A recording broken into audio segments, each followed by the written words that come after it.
ঈমান আল্লাহর কাছে সবচেয়ে দামিবান। যে ঈমানের জন্য নবী মুহাম্মদুর রাসূলুল্লাহ সাল্লাল্লাহু আলাইহি ওয়াসাল্লাম তিনি চরম মেহনত করে কিসের পর ঈমানের জন্য, ঈমানকে মজবুত করার জন্য সাহাবায়ে কিরামগণ চরম মেহনত করেছেন। আমার ভাইয়েরা মনে রাখবেন, এই ঈমানে মেহনত করতে গিয়ে সাহাবায়ে কিরামগণ দ্বীনের জন্য জীবন দিয়েছেন। নবী করিম সাল্লাল্লাহু আলাইহি ওয়াসাল্লাম তিনি মেহনতের উপর মেহনত করে দিয়েছেন। কিসের মানুষের ঈমানওয়ালা হয়ে যাবে, আল্লাহওয়ালা হয়ে যাবে, দিনদার পরেজগার মুত্তাকিন হয়ে যাবে, সেই ফিকির তিনারা সদা সর্বদাই করেছেন। আর সেই মেহনতে যোগ দেওয়ার জন্য নবী মুহাম্মদুর রাসূলুল্লাহ সাল্লাল্লাহু আলাইহি সাল্লামের সাহাবায়ে কিরামগণ তিনারা সহযোগিতা করেছেন। তাদের মধ্যে একজন সাহাবী, যে সাহাবীর নাম হল হযরত আবু বকর সিদ্দিক রাদিয়াল্লাহু তাআলা, যিনি সবচাইতে নবী মুহাম্মদুর রাসূলুল্লাহ সাল্লাল্লাহু আলাইহি ওয়াসাল্লামকে তিনি মহব্বত করেছিলেন, ভালোবেসেছিলেন। সেই জন্য নবীজি তিনাদেরকে পৃথিবীর মুখে জান্নাতের সার্টিফিকেট দিয়েছিলেন। বলুন সুবহানাল্লাহ। কেমন? যে সাহাবী হযরত আবু বকর সিদ্দিক রাদিয়াল্লাহু তাআলা নবীর জন্য জীবন দিতে প্রস্তুত হয়েছিলেন। কোথায়? একদিন নবী মুহাম্মদুর রাসূলুল্লাহ সাল্লাল্লাহু আলাইহি ওয়াসাল্লাম হঠাৎ একদিন আল্লাহর নবী আবু বকরকে ডেকে বলেন, আবু বকর, তুমি সজাগ দেখো, কোন দিন কাফের বেঈমানদের অত্যাচারে অতিষ্ঠ হয়ে আমার নিজের জন্মভূমি মক্কা নগরী ছেড়ে আমাকে চলে যেতে হবে। আবু বকর, সেই দিন হয়তো তোমাকে আমি সঙ্গে নিতে পারি। কিছুদিন পরে আল্লাহর নবী রাতের বেলায় তিনি ঘুমিয়ে আছেন, হযরতে আলীও আছেন। এমন টাইমে রাতের বেলায় এলাকার মানুষেরা তারা চক্রান্ত করলো যে নবী মুহাম্মদ সাল্লাল্লাহু আলাইহি সাল্লাম দিন দিন তার ইসলাম ধর্ম প্রচার করতে তিনি শুরু করেছেন। দিন দিন মুহাম্মদের দল ভারী হয়ে যাচ্ছে। অতএব মুহাম্মদকে যদি আমরা দুনিয়া থেকে না হটিয়ে দিই, তাহলে মুহাম্মদকে কখনো আমরা আটকাতে পারব না। আমাদের ধর্ম শেষ হয়ে যাবে, আমাদের ধর্ম বিলীন হয়ে যাবে, আর মুহাম্মদের ধর্ম উচ্চ হয়ে যাবে। অতএব কি করা যায়, কি করা যায়? একে অপরের পরামর্শ দিতে শুরু করলো। তার একটাই কাজ হলো, প্রথম ভিড়কেই যদি আমরা হটিয়ে দিই, অর্থাৎ মুহাম্মদকে যদি আমরা কতল করে দিই, মেরে দিই, তাহলে ইসলাম প্রচার করার মতন আর কোনো কেউ থাকবে না। তারা সবাই চুক্তি পরামর্শ করলো, বলে রাতের বেলায় প্রত্যেকটা গোষ্ঠী থেকে আমরা একজন একজন করে যোদ্ধা নেব, নেওয়ার পরে আমরা সকলেই মুহাম্মদের বাড়িতে ঘেরাও করব। ওই রাতের বেলায় মুহাম্মদকে কতল করে দিব, যাতে করে আর ইসলাম ধর্ম প্রচার করার আর কেউ থাকবে না। রাতের বেলায় পরামর্শ হয়ে গেল, সকলেই তলোয়ার খোলা তলোয়ার হাতে করে নিয়ে নবী মুহাম্মদুর রাসূলুল্লাহ সাল্লাল্লাহু আলাইহি ওয়াসাল্লামের বাড়িকে তারা ঘেরাও করে নিল। বাড়িকে ঘেরাও করার পরে বিশ্বনবী সাল্লাল্লাহু আলাইহি ওয়াসাল্লাম রাতের বেলায় ঘুমিয়ে আছেন। গভীর রাত্রিতে জিবরিল আমিন আল্লাহ তাআলা জিবরিল আমিনকে খবর দিলেন, যাও আমার নবীকে জাগিয়ে দাও। আমার নবী যেন এই মুহূর্তে নিজের মক্কা ভূমি ছেড়ে তিনি মদিনার দিকে হিজরত করে। আমার ভাইয়েরা, জিবরাইল আলাইহিস সালাতু ওয়াস সালাম তিনি চট করে এসে গেলেন। আসার পরে আল্লাহর নবীকে জাগিয়ে বললেন, ইয়া রাসূলুল্লাহ, ইয়া হাবিবাল্লাহ, নবী গো, আর ঘুমিয়ে থাকবেন না। নবী গো, জলদি করে আপনি উঠে পড়ুন। আল্লাহর নবী উঠে পড়ে আল্লাহর নবী জিবরিল আমিনকে বলেন, জিবরিল আমিন রে, কেন তুমি এত গভীর রাত্রিতে আমাকে ডাক দিয়েছো, তার কারণটা কি বলো? জিবরিল আমিন বলে, ইয়া রাসূলুল্লাহ, ইয়া হাবিবাল্লাহ, নবী গো, আমি দেখতে পাচ্ছি আল্লাহর নির্দেশ হয়ে গিয়েছে এই মুহূর্তে আপনার জন্মভূমি মক্কা ছেড়ে মদিনার দিকে হিজরত করুন। কিন্তু নবী গো, সাবধানে, আপনার বাড়ি দিকে চতুর্দিকে কাফের বেঈমানরা তারা খুলে আপনারা দাঁড়িয়ে আছে খোলা তলোয়ার হাতে করে। এই মুহূর্তে আপনি বের হবেন না। আল্লাহর নবী সঙ্গে সঙ্গে তিনি দরজাটা খুলে দিলেন। দরজা খোলার পরে নবী আমার দেখলেন সকলেই দাঁড়িয়ে আছে। আল্লাহ নবী থমকে গেলেন। জিবরিল আমিন বলে, ইয়া রাসূলুল্লাহ, ইয়া হাবিবাল্লাহ, নবী তো ওই জায়গা থেকে এক মুষ্টি আপনি বালি নিয়ে এইরকম ভাবে আপনি ছিটিয়ে দেন, আমার মহান আল্লাহ পাক তিনার কুদরতি ক্ষমতারা দাঁড়াবে ওই বালিগুলো যখন ওই বেঈমানদের চোখে ভরে দিবে, আর চোখ যখন তারা আংড়াইতে শুরু করবে, আর সেই সময় আপনি ওদের ভিতর থেকে বের হয়ে যাবে। নবী সাল্লাল্লাহু আলাইহি সাল্লাম এবার সেই বালির এক মুষ্টি দোয়া করলেন। দোয়া করার পরে এইরকম ভাবে ছিটিয়ে দিলেন। মহান আল্লাহ পাক তার কুদরতি ক্ষমতায় সেই বালিগুলো প্রত্যেকটা বেঈমানের চোখে চোখে তারা ভরে দিল। আমার ভাইয়েরা সকলে হাতে হাত লাগিয়ে দাঁড়িয়েছিল, মোহাম্মদ যেন এই জায়গা থেকে বের হয়ে না দিতে পারে না। আমার ভাইয়েরা চোখের মধ্যে যখন বালি কোনাগুলো তাদের পড়ে গেল, চকপট করতে শুরু করলো। এইরকম করে তারা একে অপরের হাত দিয়ে একে অপরের হাত ছেড়ে দিয়ে এইরকম করে চোখ আংড়াইতে শুরু করলো। চোখ আংড়াইতে দেখা গেল জিবরিল আমিন বলে, ইয়া রাসূলুল্লাহ, ইয়া হাবিবাল্লাহ, নবী গো, আর আপনি বিলম্ব করবেন না, এই মুহূর্তে এই জায়গা থেকে আপনি বের হয়ে যান।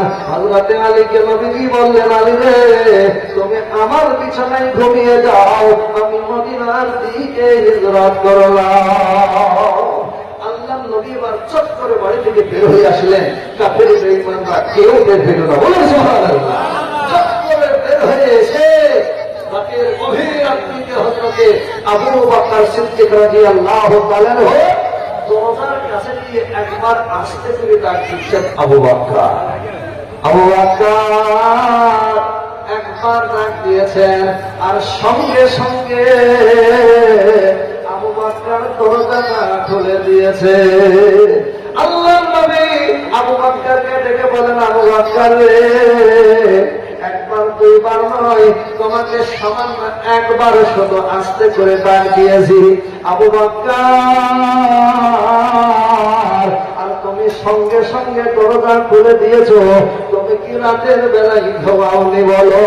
আবু বকর বলে, ইয়া রাসূলুল্লাহ, ইয়া হাবিবাল্লাহ, নবী গো, আজ থেকে নিয়ে 6 মাস পূর্বে আপনি আমাকে জানিয়ে দিয়েছিলেন, আবু বকর রে, কোনদিন হয়তো কাফের বেঈমানদের অত্যাচারে অতিষ্ঠ হয়ে আল্লাহর হুকুম হয়ে যাবে আমার জন্মভূমি ছেড়ে দিতে। আবু বকর, ইয়া রাসূলুল্লাহ, সেই দিন আপনি আমাকে বলেছিলেন, আবু বকর রে, তোমাকে সেই দিন হয়তো সঙ্গে করে নিয়ে যেতে পারি। এই কথা নবীজি যেদিন আপনি আমাকে বলেছেন, সেই দিন থেকে রাত্রি হয়ে গেলে রাতের বেলায় আর বিছানায় পিঠ লাগিয়ে আমি ঘুমাইনি। নবী পিঠ লাগিয়ে শোয়নি। ওগো নবী, রাত্রি হয়ে গেলে আমি দরজায় চেক লাগিয়ে দাঁড়িয়ে যাই। আমার রাসূল কখন এসে একবার রাতের বেলায় আবু বকর বলে ডাক দিবে, আর নবীর ডাকে লব্বাইক বলে সাড়া দিয়ে রাসূলের সঙ্গী হয়ে আমি যাব। নবী গো, রাতের বেলায় যদি আমি ঘুমিয়ে থাকতাম আর বারবার এসে যদি বলতেন, আবু বকর চলো, আবু বকর ওঠো, নবী গো, পাড়ার গ্রামের মানুষ সকলে তারা জেনে ফেলত। ওগো নবী, আপনার অপর অত্যাচার শুরু করে দিত। সেই জন্য আজ থেকে নিয়ে 6 মাস পর্যন্ত আমি বিছানায় পিঠ লাগিয়ে ঘুমাইনি। নবী গো, আল্লাহর নবী বলেন, আবু বকর রে, ও আবু বকর, সেই সময় এসে গিয়েছে, আর বিলম্ব নয়, চলো। হযরত আবু বকর রাদিয়াল্লাহু তাআলা আগে থেকেই তিনি সামানপত্র গুছিয়ে রেখেছিলেন। আল্লাহর নবীকে সঙ্গে করে নিয়ে তিনি রওনা দিলেন মদিনার দিকে। নবী আমার মদিনার দিকে যেতে যেতে সারা রাত্রি কেটে গেল। সকালবেলায় গলির মাথায় দেখা গেল আল্লাহর নবী বলেন, আবু বকর, আর বাহিরে থাকা চলবে না, কেননা সারা দেশে বেঈমানরা ছেয়ে আছে। আমাদের যদি দেখে ফেলে আমাদের উপর অত্যাচার করবে, জুলুম করবে, আমাদেরকে মার্ডার করে দিতে পারে। তাহলে এই সকাল বেলায়, দিনের বেলায় আমাদেরকে আত্মগোপন করতে হবে। আবু বকর বলে, ইয়া রাসূলুল্লাহ, ইয়া হাবিবাল্লাহ, নবী গো, এই যে একটা পাহাড় দেখছেন, এই পাহাড়টার নাম হলো কারে সুর। নবী, নবী, এই উপরের দিকে চলুন। পাহাড়টা ছিল অনেক উঁচু। আল্লাহ নবীকে সাথে করে নিয়ে গেলেন। নিয়ে যাওয়ার পরে আল্লাহ নবীকে আবার আবু বকর বলে, নবী গো, আপনি গর্তের মুখে বাহিরে দাঁড়ান, আমি একটু ভিতরে গিয়ে গর্তের ভেতরটাকে দেখে আসি। আল্লাহ নবীর সাহাবী আবু বকরকে বা আল্লাহ নবীকে বাহিরে দাঁড়িয়ে দিয়ে আল্লাহ নবীর সাহাবী আবু বকর ভিতরে গেলেন। ভিতরে যাওয়ার পরে দেখেন ওই গর্তটা পরিষ্কার। নিজে হাতে আবু বকর পরিষ্কার করে দিলেন এবং দেখলেন অনেকগুলো গর্ত রয়েছে, অনেকগুলো গর্ত রয়েছে। আল্লাহ নবীর সাহাবী আবু বকরের কাছে যে চাদর ছিল, কাপড় ছিল, সেইগুলো টুকরো টুকরো করে ছিঁড়ে ছিঁড়ে এই প্রত্যেকটা গর্তের মুখ তিনি বন্ধ করে দিলেন। কিন্তু একটা গর্তের মুখ নিচের দিকে, সেটা বন্ধ করা গেল না। আল্লাহ নবীর সাহাবী হযরত আবু বকর সিদ্দিক রাদিয়াল্লাহু তাআলা গর্তের মুখে পাটাকে ভরে দিয়ে, পাটাকে সাত করে মেলে দিয়ে এবার ভিতর থেকে আবু বকর ডাক দিয়ে, ইয়া রাসূলুল্লাহ, ইয়া হাবিবাল্লাহ, ও নবী, আপনি এবার ভিতরে আসো। আবু বকর রাদিয়াল্লাহু তাআলা কথা শুনে নবী মুহাম্মদুর রাসূলুল্লাহ সাল্লাল্লাহু আলাইহি সাল্লাম তিনি ভিতরে আসলেন। ভিতরে আসার পরে হযরত আবু বকর এবার নবীজিকে বললেন, ইয়া রাসূলুল্লাহ, আপনি সারা রাত্রি হাঁটাহাঁটি করেছেন নবী, সারা রাত্রি আপনার চোখে ঘুম নাই, সেই জন্য নবী আমার এই রানের উপরে মাথা দিয়ে সামান্য একটু বিশ্রাম করুন, একটু আরাম করুন নবী গো। এই কথা যখন আবু বকর বলেছে, আল্লাহ নবী অন্য কোন কথাবার্তা না বলে এবার আবু বকর সিদ্দিক রাদিয়াল্লাহু তাআলা এই রানের উপরে মাথা রেখে আল্লাহ নবী এবার শুয়ে গেলেন। বলুন সুবহানাল্লাহ। নবী আমার যখন আবু বকরের মাথায় পা রেখে শুয়ে গিয়েছেন, আর সঙ্গে সঙ্গে আল্লাহ নবী তিনি ঘুমিয়ে গিয়েছে। আবু বকর বলে, কিছুক্ষণ পরে আমি দেখি যে গর্তের মুখে আমি পা রেখে বসেছিলাম, ওই গর্তের ভিতর থেকে একটা বিষধর সাপ এসে হযরতে আবু বকর সিদ্দিক রাদিয়াল্লাহু তাআলা পায়ে দংশন করেছে। আবু বকরের পায়ে ছবল দিয়েছে, কেটেছে। হযরত আবু বকর বুঝতে পেরেছে যে আমাকে সাপে কেটেছে। উনি বুঝতে পেরেছে, কিন্তু তবুও পা বাহির করছেন না। কেন? আমি যদি এই মুহূর্তে পাটাকে বাহির করি, ওই সাপ হয়তো বের হয়ে এসে আমার নবীরও বড় ক্ষতি করে দিতে পারে। সেই জন্য মনে মনে চিন্তা করলেন, আমার জীবন চলে যায়, আমার নবীর যেন কোনো ক্ষতি না হয়, আমার নবীর যেন কোনো রকমের অসুবিধা না হয়। এই জন্য হযরত আবু বকর সিদ্দিক রাদিয়াল্লাহু তাআলা গর্তের ভিতর থেকে তিনি পা বাহির করছেন না, পা বাহির করছেন না। কিছুক্ষণ পরে ওই সাপের বিষের ক্রিয়া যখন গোটা শরীরে ছড়িয়ে গেল, আর যখন আর সহ্য করতে পারছেন না, গোটা শরীর ভয়ে কম্পন শুরু হয়ে গিয়েছে, আর স্থির রাখতে পারছেন না, আপন মনে ঝরঝর করে পানি গড়িয়ে পড়ছেন, কিন্তু নবীকে ঘুম থেকে জাগ্রত করছেন না। হযরত আবু বকর সিদ্দিক রাদিয়াল্লাহু তাআলা অনেকক্ষণ পরে যখন হযরত আবু বকর সিদ্দিক রাদিয়াল্লাহু তাআলা চোখের দুই ফোঁটা গরম পানি গোল গোল গোল গোল করে করে এসে পবিত্র দাড়ি মোবারক ভিজে দিয়ে নবী মুহাম্মদুর রাসূলুল্লাহ সাল্লাল্লাহু আলাইহি সাল্লামের পবিত্র গায়ের উপরে যখন পড়ল, আল্লাহ রাসূল সাল্লাল্লাহু আলাইহি সাল্লাম সঙ্গে সঙ্গে জাগ্রত হয়ে গেলেন। আল্লাহ নবী আবার জিজ্ঞাসা করেন, আবু বকর, ও আবু বকর, তোমার এখানে চোখে পানি কেন, কেন কান্না করো? বাড়ির কথা কি মনে পড়ে গিয়েছে? বিবি বাচ্চার কথা মনে পড়ে কি কান্না হচ্ছে? তোমার জমি জায়গার কথা মনে পড়ে কি তোমার কান্না হচ্ছে? আবু বকর বলে ইয়া রাসূলুল্লাহ ইয়া হাবিবাল্লাহ, নবী গো, জমি জায়গার কথা মনে পড়ে আমার চোখে পানি নয়, বাড়ির কথা মনে পড়ে আমার চোখে পানি নয়, আমার চোখের পানি এই জন্য নবী গো, যে গর্তের মুখে আমি পা লাগিয়ে বসে আছি, ওই গর্তের ভিতর থেকে একটা বিষধর সাপ এসে আমাকে ছবল দিয়েছে, যার বিষের ক্রিয়াতে আমার গোটা শরীর বিষে জর্জরিত হয়ে গিয়েছে। নবী আল্লাহর নবী বললেন, আবু বকর তোমার পাটাকে আবার বাহির করো। আবু বকর পা তিনি বাহির করলেন। আল্লাহর নবী এবার নিজের মুখের মধ্যে 7 আঙ্গুল ভরে দিলেন, দেওয়ার পরে মুখের ভিতর থেকে লালা বাহির করে আবু বকরের ক্ষতস্থানে তিনি লাগিয়ে দিলেন, আর সঙ্গে সঙ্গে বিষ পানি হয়ে গেল। বলুন সুবহানাল্লাহ। বিষ পানি হয়ে গেল। আল্লাহর নবী আবার আবু বকরকে জিজ্ঞাসা করছেন, আবু বকর তোমাকে সাপে কেটেছে, তোমার জীবন যাই যায়, তবুও তোমার নবীকে ঘুম থেকে জাগাইলি না কেন? তোমার নবীকে ওঠার কথা কেন বললে না তুমি বলো? আবু বকর বলে, ইয়া রাসূলুল্লাহ, দেখি আপনি সারা রাত্রি এসেছেন হেঁটে, সারা রাত্রি আপনার চোখে ঘুম নেই নবী। আমি চিন্তা করলাম আপনাকে যদি ঘুম থেকে জাগ্রত করি হয়তো আমার বড় বিয়াদবি হয়ে যাবে নবী।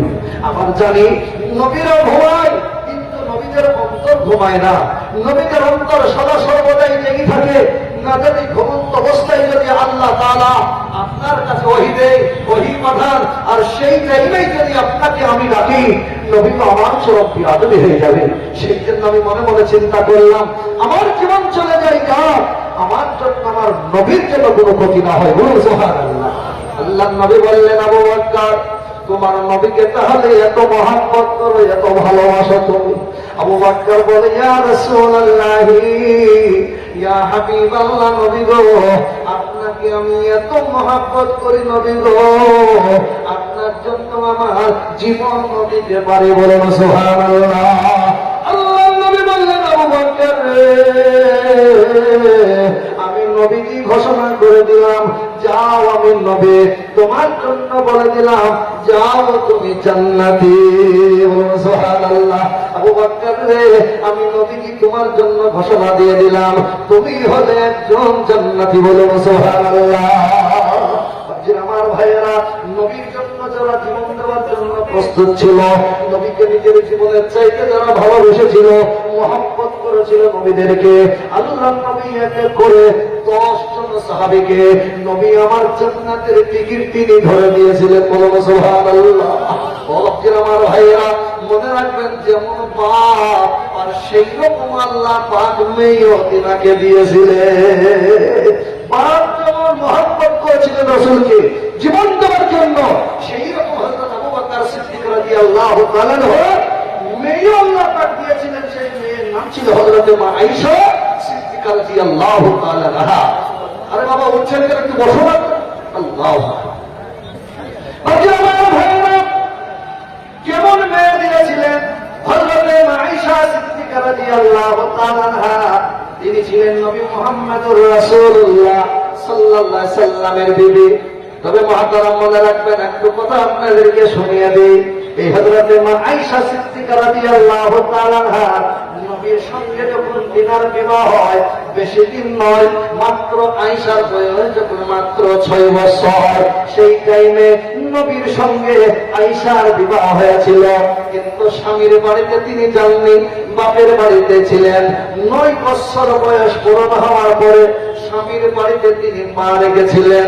তারপরে স্বামীর বাড়িতে থেকে থেকে 1 নয় 2 নয়, আল্লাহ পাকের নবীর বিবি হযরতে মা আয়েশা সিদ্দিকা রাদিয়াল্লাহু তাআলা আনহা তিনি 6 লক্ষের চাইতে বেশি হাদিসের হাফিজা হয়েছিলেন। বলুন সুবহানাল্লাহ। এই মা আয়েশা সিদ্দিকা একদিন তিনার স্ত্রীকে গোসল, তিনার স্বামীকে গোসল দিচ্ছে, নবীজিকে গোসল করাচ্ছে।